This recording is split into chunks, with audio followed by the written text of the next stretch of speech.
We have two new container ship fires, and sadly, one of them as loss of life. Here's the story from the Maritime Executive that was published on November the 7th, 2025. A fire on board a container ship alongside Malaysia's PTP port was fatal, killing 3 and injuring 3 more. This fire, along with an ongoing incident on another Maersk ship in the United States, again highlights the dangers of cargo fires after a series of incidents this year. The container ship Cape Recess 70,461 DWT, owned and managed by Castamere, and under time charter to Maersk, was alongside PTP on Friday, November the 7th, when a fire was reported at midday.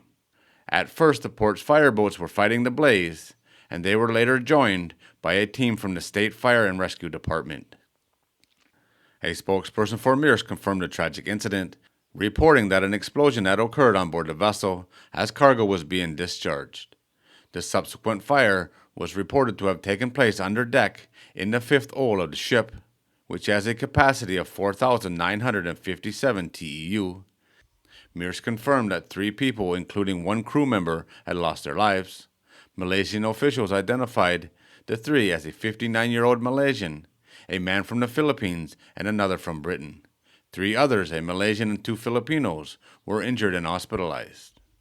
At this stage, we are unable to determine the full extent of the fire's impact on the vessel and cargo on board.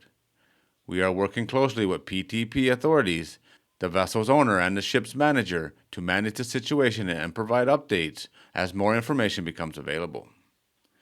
Another Maersk-owned vessel, Laos Maersk 63,000 DWT, is being held off Charleston, South Carolina in the United States after smoke was seen coming from the cargo holds.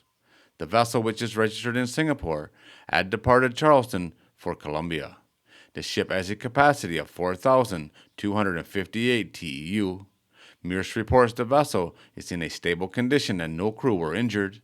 The ship, which had departed on November the 5th, returned to anchorage off Charleston on November the 6th. A Maersk spokesperson reports that the ship is undergoing necessary inspections and safety protocols to assist the situation on board. Once the inspection is complete and approvals are given, Maersk expects the vessel to berth. The affected containers will have to be discharged. It seems to be a very regular occurrence these days of container fires on container ships, and unfortunately, more people have lost their life. Hopefully, whatever's going on here, whatever's causing these fires, is addressed sooner rather than later. This needs to stop, that's for sure. The only other thing I can say here is rest in peace to the 3 people that lost their lives, condolences to your families, and a speedy recovery for everyone else that was injured.